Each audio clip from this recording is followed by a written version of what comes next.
Hello, everyone. It's a great pleasure for me to have a special guest with us today on this conscious leadership conversation. Today, I have Paul Ward, a recent addition to my collection of wise conscious leadership friends. Paul is from England and now lives in West Palm Beach, and he's recently published a book on conscious leadership, The Inner Journey to Conscious Leadership. And we're going to get to talk about that today. So welcome, Paul. Thank you, Stephane. Pleased to be here. Yeah, it's great to have you here. So Paul, it'd be great if you could talk about yourself a bit more. Who's Paul, and where do you come from, and what do you care about? Yeah, well, thank you. Yes, as you said, I come from West Palm Beach today. I spent a lot of time in England too. That's where I started. When I think about my own journey to conscious leadership, though, I think I probably start that back in around 2000. I met someone that both you and I know, who was Richard Barrett. Mm-hmm. And for me, he was a real inspiration when I first met him. I met him in New Jersey purely by accident, went to one of his sessions and listened to him. He's just such an inspirational person. And he was running values-based leadership courses. And he had written the original book on the 7 levels of consciousness. Mm-hmm. And so when I think about my journey, I sort of, yes, it can be a lot further back than that, but that was where this journey started. And, I went to North Carolina and spent a weekend with him going through his certification, and I applied his seven levels of consciousness to me as a person, the values-based leadership assessment. And I also applied it in culture change in organizations. And so that started my journey. And around the same time, started a program at Capella University for a master's and then a doctoral program. And my doctoral dissertation was on leadership values, behaviors, and styles, and actually used a lot of what I learned from Richard in the dissertation. So that was an important step for me. 2006, graduated as a PhD. And then continued. I'm a consultant. I've been consulting a long time, working with organizations on organizational change and strategy execution, things like that, but always working with leaders. And so I think sort of if I've come forward a few years, I met with John Renish and Tom Eddington out in California, and they both focus on conscious leadership. And I spent some time with them up at Mill Valley where Tom was living, and really got myself more involved in this emerging field of conscious leadership. And it was then that I realized that my passion is working with leaders who really want to change the world. And so I felt that a book was inside of me, and voted last year to writing the book. And that was based on some of the workshops I'd done, and sort of it evolved from there. So that brought me right the way down to writing the book and getting it published this year. So that brings me up to date. Congratulations on that. Thank you. And you and I share, the passion. Richard Barrett has been very influential in my career and my growth as a conscious leader. So I was exposed to his work 12 years ago.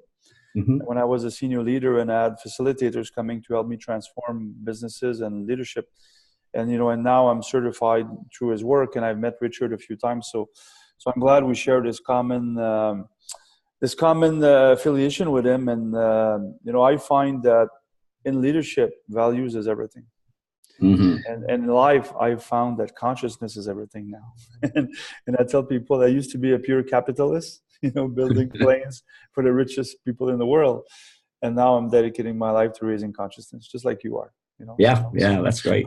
So life brought us together for this conversation. So can we talk a bit about your book? I'm quite curious, because, we talked before, you and I, and the title, The Inner Journey to Conscious Leadership, is so important to me, because I find that conscious leadership, we're not born conscious leaders. We need to grow into it. And the inner journey is very important. Can you talk a bit about the book itself, and then we'll talk about the principles? What is the genesis of this work that you've done? Yes, and interesting that you pick up on the title, because I had originally titled the book simply Conscious Leadership, with the 10 practices as the subtitle. And I was fortunate to have a number of people read the book after I'd written the first draft. And I really valued that feedback from the sort of people that I really trusted. And, it gave me the confidence that, yes, this is a book that was worth completing and publishing. But one of the feedback that I got was just extending that title to Becoming the Inner Journey. And what I didn't realize until someone read it was that actually there's a line already in the book that was talking about my own inner journey to conscious leadership. And the suggestion was that I use that title. So I did. I took that feedback, and it became the inner journey. And it really is, for me, it is an inner journey. The book is around practices and behaviors, but it's very much focused on ourselves. It's our own inner journey. Now, obviously, that affects other people because we live in a world with other people. And so, yes, it's a collective world. But for me, what I was hoping to achieve with the book was to help leaders who are aspiring to become more conscious to think about what are their own practices, what are their practices and the behaviors they need to adopt on their way to becoming a conscious leader. And I say becoming because I don't think it's something that we achieve. I don't think we become conscious leaders. I think it's always a journey towards conscious leadership. If someone tells me they're already there, then maybe they're still on the journey. I think we're always on that journey to becoming more conscious. We can always do more. Some of us are at the beginning of the journey, and some of us are well along the journey, but it's still always a journey. And I think there are lots of steps along the way. It's funny you say, somebody said, if you think you're enlightened, then you're not, because it's, if once you declare something, it's from your ego. And we all know the work from Richard. That's all about, mastering the ego, not rejecting it, but, not allowing it to manage our lives. So I agree with you that I believe life is a healing journey. We're always healing, and life will throw at us things that will trigger us so we can heal. So I agree with you that it's a continuous process, Yeah. And, can you share a bit with us the 10 practices? Because in your book, you were very organized. You talked about 10 practices. Can you talk about what those practices are? Yeah, thank you. Yeah. And there is structure to the book. And for me, I'm very structured in my thinking. So that's people who know me would not be surprised by the fact that this is a structured book. But it sort of emerged out of me trying to get to a definition of leadership. And I talked to a number of people about how do you define conscious leadership? And someone described it a little bit like nailing Jello to the wall, as we might say in the US. Really tough to do. It's really tough to nail Jello to the wall. But John Ranish, who was, again, one of my teachers and someone who inspired my writing of the book, talked about something very simple about awareness with responsible action. And for me, that nice, simple definition was very appropriate. I've spent a lot of my time over the last 20 or so years very much focused on intention. And so I felt that there was something missing in that simple definition of awareness with responsible action.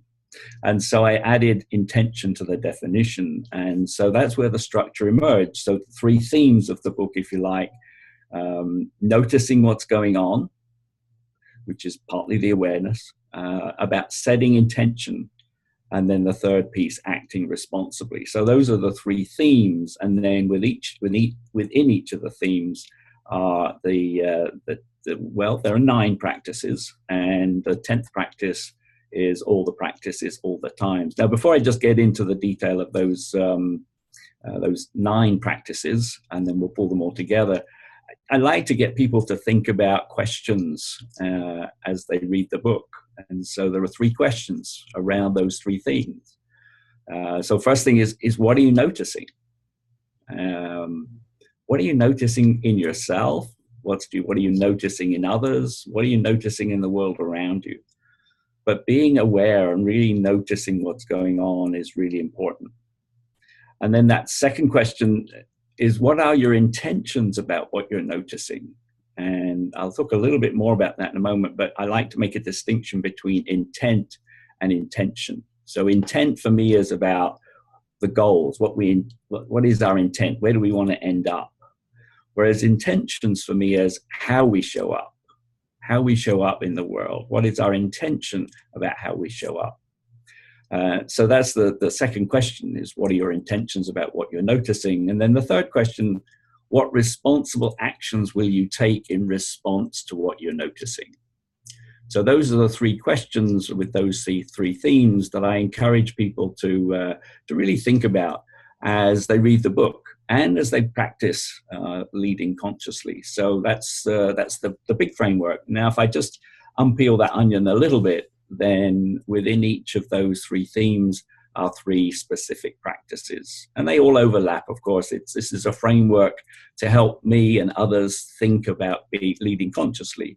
And yes, they overlap, but it's my way of thinking through the practices of leading consciously. So if I think about noticing what's going on, I define that as listening with all the senses. So we talk about listening generously, but for me, this is really listening deeply, really being alert to changes in our environment, in people, in ourselves, and really becoming mindfully aware of our surroundings, and also being aware without making judgments. So listening with all the senses is that first practice. The second is learning relentlessly. So we're always learning. I've really been appreciative of the people I've learned from over the years, and my teachers. I really just really benefited from taking that approach and really being curious, just showing up as a curious person and learning from our experiences. And then the third of the practices within noticing what's going on is about living mindfully. And so a lot of work going on in mindfulness today, mindfulness in the workplace, but this is very much about living in the moment and being mindful.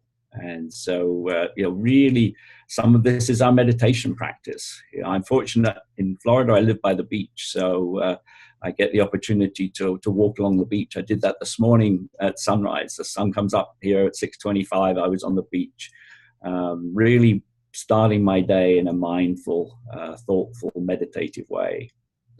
So that's living mindfully. So those are the three practices of noticing what's going on. And then if we think about setting intention, which for me is about preparing purposefully, then the three practices there are exploring purposefully, thinking possibility, and committing to action.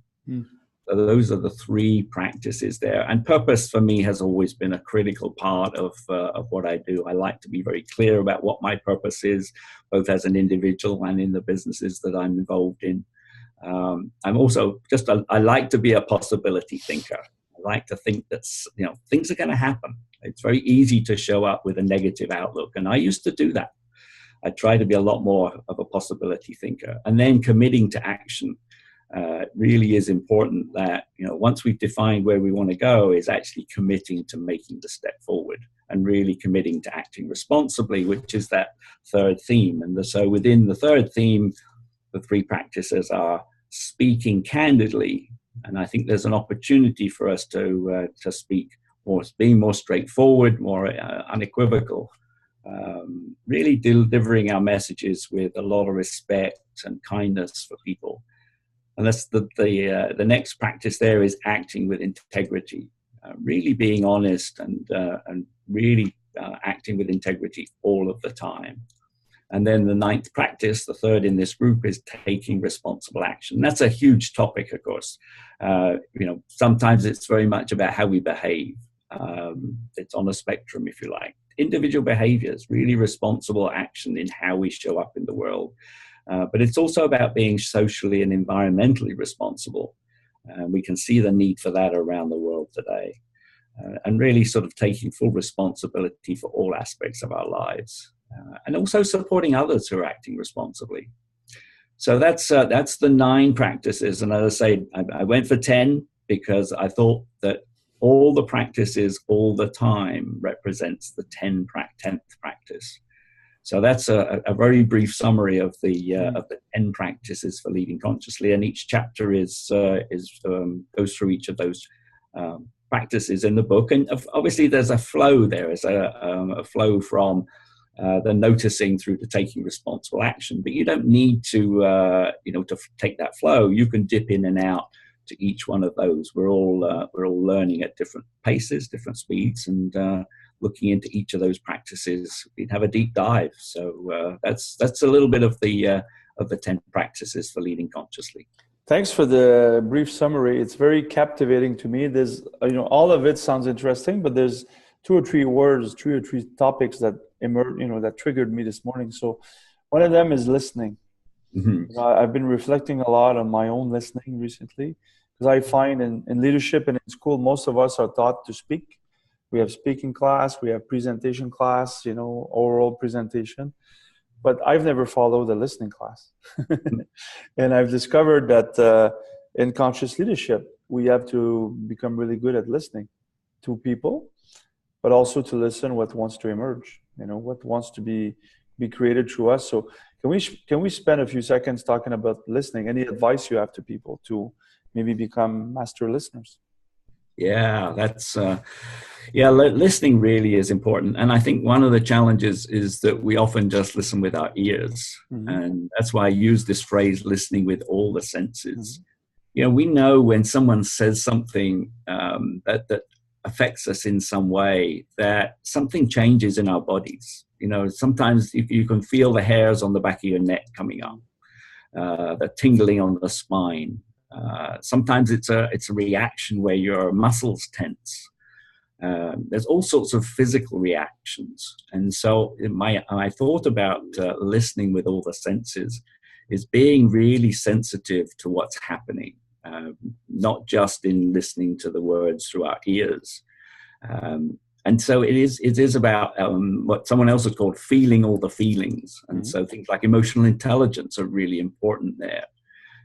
It really is, it's becoming really aware of what's going on. And I like to think about this in many ways as waking up. We haven't talked about that today, but, I do think it is about us all waking up to what's going on. And the only way we can wake up is we really start listening with all the senses about what's going on. Yeah. And maybe I can just share a little bit of a story. It's actually in the book, but I went to Colorado a few years ago to a Wake Up Festival. And it was just a wonderful festival. I went with a good friend, and it was just a wonderful experience. But early on, just before the conference started, I got there early and I'd taken a walk. And there was an elk. And I've learned afterwards this elk roamed the place there. It was always there. And I came across it, took a few photographs. Beautiful, large animal. But I couldn't get really good photographs. And there was a piece of a tree or something across its legs. And anyway, I went on for my hike in the woods, and as I came back, I found this elk laying in the undergrowth there, and went back and took a few more pictures. And I just felt very sensitive to this beautiful. It was a beautiful animal, really was, and I was able to get really close. But I very quickly became aware that I was in his space, and he climbed up and started bellowing at me. And I realized then that whilst I was just in awe of this beautiful animal, I was in that person's, that animal's space, and I needed to step away. And really that was a message for me in terms of, yes, you can be in someone's space and be really listening, being very sensitive what's going on, but also be aware of, when the time is up. And I knew at that point that I had to step back away from that elk and just let him go. But it's just a wonderful memory, a beautiful elk. I have some beautiful pictures of this beautiful animal, but also being very sensitive. And as I say, it was more than just hearing him bellow. It was just a real sense of, wow, just being in the presence of that elk made me just more sensitive to that, just that beautiful animal. It's really powerful what you said, because I've been reflecting on relationships recently, because we know that in relationship there's a lot of speaking, but there also needs to be listening. And recently, I've noticed that some people that I'm really close to, sometimes they go silent for no reason that I know. And then I take it personally. Why is there a silence? And then a friend of mine, very wise, taught me about the ebb and flows of relationship, just like the tide in the sea. It goes in, and sometimes you just need to listen to what's present and just allow it to happen, and relationships will come back when it's the right time. It's just so I really like what you brought in, the concept of respecting space. It's good for animals, but it's good for people as well. Yeah, and in fact, what you're just saying reminded me of an experience I had with a CEO a few years ago who had this habit of, if I would ask a question, there would be a silence, and he would pause before responding. And when he first started to do that, I thought, well, maybe he didn't hear my question, or maybe I need to clarify. So I jump in to try and clarify the question. And I realized very soon that he was just someone who took time to prepare and think about his response. So he didn't interrupt me while I was asking the question. He didn't jump in, but I also needed to give him space. And I got used to that silence. It was uncomfortable to start with, but I got used to the silence that said, it's okay to sit here in silence while he prepares and thinks about his response. And you're right in terms of just being sensitive to each other, and accepting silence is okay sometimes. Yeah, I think there's a lot of power in silence. Another word that triggered me this morning is integrity.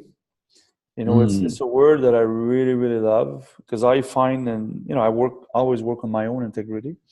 And it means many things to many people, but I find that in society in general, we could use more integrity. You know, there's a lot of people, politics, business, that say certain things, but mean other things and actually do something else. So can you give us a few thoughts on integrity? Yes, and I think, you know, the basic thinking about integrity is doing what we say we'll do. It really is just being committed. We say we're going to do something and we do it. We follow it up. We back up our words with actions. But in many ways, it's much more than that. I love the phrase from Don Miguel Ruiz, who talks about with the 4 agreements. Yeah. One of the 4 agreements: be impeccable with your word. Be impeccable with your word. And that really resonates with me. It's not only how we say things, but, you know, what we say is then, it's with someone said, you know, our word is our bond, but really saying, this is what I committed to, and this is what I'm going to do. So it is about meeting commitments. We talked earlier about committing to action. Well, committing to action is okay, but if we only commit, it's interesting. There's a story about frogs on a log. You probably heard it before, but I think it's a children's story originally. But if we imagine that there are 5 frogs on a log and 4 decide to jump off, how many are sitting on the log? And sometimes we might think, well, there's 1. But in fact, the other 4 only said they were going to jump off. Right. We don't know that they jumped. Yeah. And so committing to action is important as a practice, but it's not enough. You have to act. And that's why, you know, for me, acting with integrity is really important, is actually following through on our commitments. I think the other part of this is how we treat people and how we treat others. And I think if we act with integrity, then we treat everybody with dignity and respect. And the way we show up is really very important. And one of the other features of the book, which I'm really passionate about, is really about the workplace and eliminating toxicity in the workplace. There's, you know, a great book, in fact, by one of your fellow Canadians, Andrew Fass, on bullying in the workplace. And, you know, we talk a lot about employee engagement as important and positive, but there's a lot of bullying and toxicity in the workplace. And I think if we act with integrity, then we can't have that behavior in the workplace anymore. And so I think this whole idea of acting with integrity is really critical. And not only when someone's looking. I like the phrase acting with integrity even when no one is looking. You know, it's how we show up, how we behave all the time. So those are some of my thoughts on acting with integrity. Now, I love what you said, and I also love action. You know, there's a lot of people that can talk about many, many things, and in this day and age, very bright people that will write about many, many things. But the question is, are they willing to do it? They're just like you. I think I have a book in me. The book has not been birthed yet, but I have a book in me. But in the meantime, I'm in the trenches. I call it in the trenches of consciousness, you know, working to help leaders raise their consciousness. And just like you probably went through, it's hard work. You have to go inside, face your shadow, face your fears, limiting beliefs, and overcome them to rise in consciousness. So it's not, there's no pill, there's no, I read a book and I'm enlightened, I'm suddenly a conscious leader. It is really hard work. Well, writing a book is hard work. I have to say, it was an enjoyable journey. There were times when I wasn't perhaps enjoying it, but I took a very clear path at the beginning of last year to write the book. I hired a book writing coach, and I believe in coaching. I'm a leadership coach, but I also believe in having coaches too, because it's with help that we can get there. And so having a book writing coach and having the discipline to make it happen, having a lot of teachers, having people to give feedback, and there's a lot of support on the journey makes it possible. I think the one thing I had to let go of early on was my perfectionist streak. And someone fortunately told me that early, because if I'd have held on to my perfectionist streak, the book would never have come out, because it's not perfect. And, once it's written, there's always things you want to add and change. But you have to let go of that perfectionist streak. Now, I don't know if I've let go of it, but I managed to let go of it.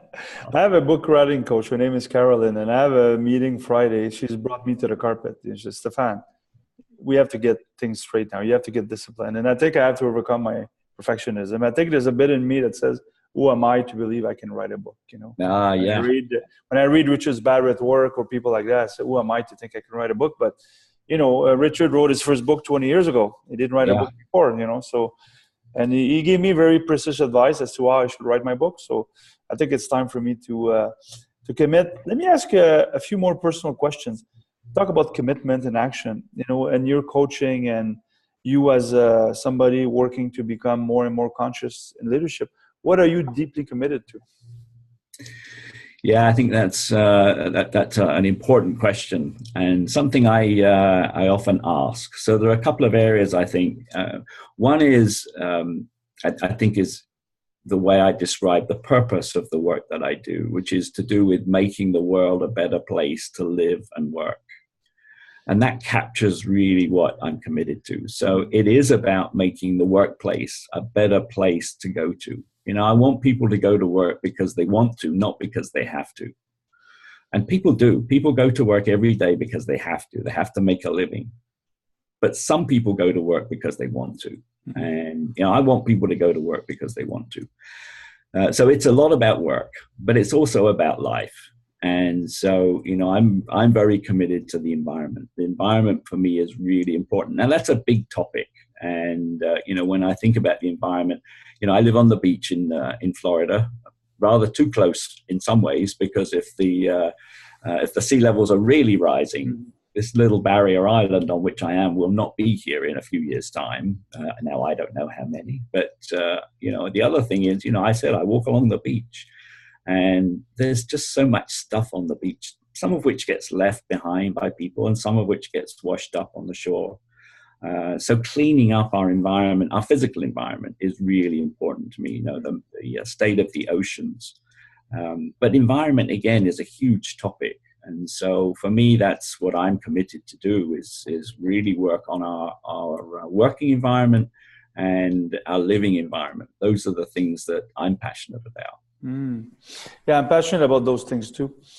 Let me ask you a question. Life is long, but not so long, and at some point we start to think about what we leave behind, So what would you love your legacy to be? Yeah, and it's interesting you say that about life is not so long. One of the phrases in the book, which I've been using partly because of this whole idea of mindfulness, and mindfulness is about living in the present moment. But, part of me is helping people shape their future. And so I've sort of used this phrase of shaping the future as if we'll live forever, yet living today as if we'll die tomorrow. And so I think that for me, is getting that balance right is really important, that we continue to shape the future. We don't know how long we're going to live. We just don't, but we still need to be shaping the future for us and for those who come after us. Yeah. And yet living today as if this may be the last day, so make the most of it. Yeah. But if I had a legacy, then if my grandchildren, of which I have 4, when they look back and say, "What did he do?" then I'd love to have them say he made the world a better place to live and work. That's a good legacy to leave, and I'd love to have that same legacy. You know, for people to say one day he played a role to, you know, transform humanity and make it a better place. You know? Yeah, that'd be great. So, Paul, it's been a great conversation. I look forward to read your book, and in the comments of this video, I'll put your coordinates for people to reach out to you and, you know, find out more about the book, the website, and everything. And I thank you very much for taking the time from your after your walk on the beach and sharing your passion and your wisdom with us. It's been great. Thank you. Thank you, Stephane. It's been a great pleasure. I really have enjoyed it and look forward to reading your book. Thank you.